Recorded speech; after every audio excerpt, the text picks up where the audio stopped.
In this video, I'm going to show you a step-by-step process on how to change the serpentine belt, or some people call it the engine drive belt, on this 2013 Chrysler 200 3.6 liter V6 engine.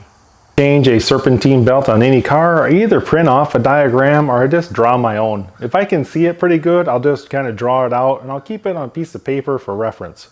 So you got your crank here, you got your idler here, this is your alternator, and other various pulleys. I just kind of keep this next to me as I'm routing the belt in there. It just kind of helps out a little bit.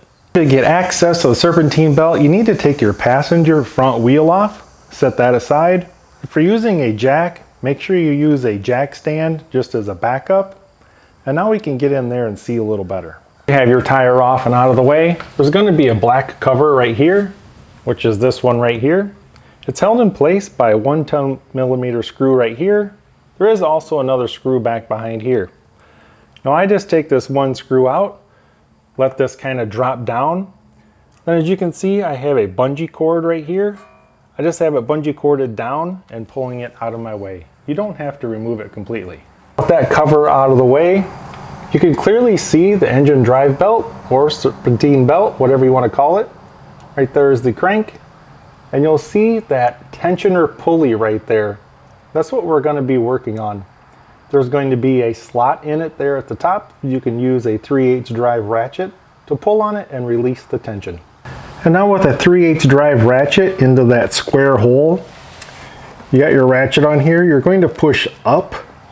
You're going to push straight up, and that's going to release the tension, and then you can slide the belt off. So as I lift up, you can see how it's going to release the tension. And as you do that, you can pull the belt off of that pulley right there, and then you can start working the belt off the rest of the pulleys, and the belt is going to come out the bottom. Getting it up and over the alternator pulley is a little difficult, but after you get it over that, belt will come right out.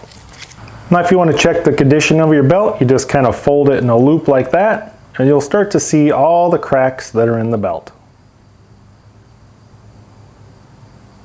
I always use Goodyear serpentine belts. They're not the best, they're not the worst, they're kind of medium grade. And you can usually pick them up off Amazon for around 25 bucks.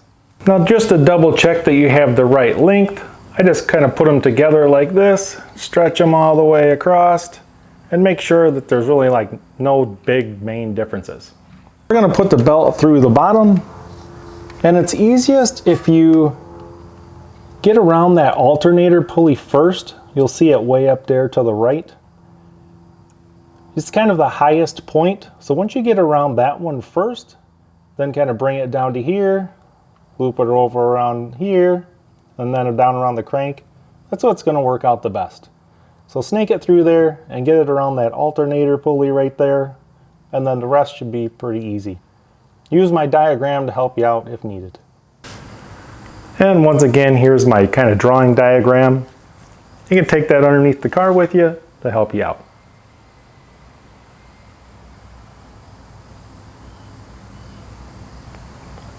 Alright, so now it's also important to finish on that pulley right there. You want to have the belt around every other pulley except that one. And it's easy to lift up with your ratchet with your right hand, and then with your left hand you just kind of push the belt on this last pulley over here.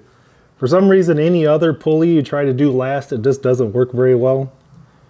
But if you do the alternator first, then come down, start looping around. This is your last one. It should go on pretty easy. All right, so now I've double checked visually to make sure that the belt is on all the ribs, it's on properly. It's real easy to misalign these belts. So double, triple check. And I'm going to go in, I'm not going to start the car fully, I'm just going to bump the ignition so that the engine turns over a little bit, and then I'm going to come double check the belt. Alright, so now I know the engine has turned over a couple times, I'm going to double check the belt again, and then we're going to start it up and check it. Looks perfectly lined up, so let's start it up.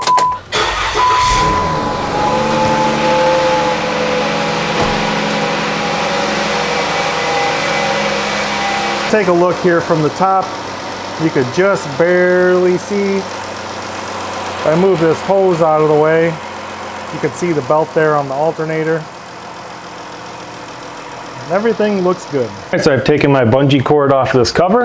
I'm just going to rotate it up.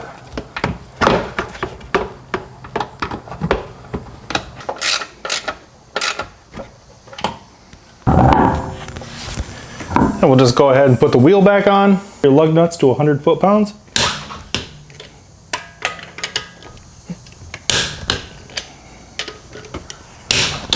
Jack stand and lower down the vehicle. Now congratulate yourself on doing this on your own. You saved yourself a lot of time and money by not taking it to a dealership and not paying $200 for a dealer to do it. Hope you guys enjoyed the tips and tricks on this video, and thanks for watching.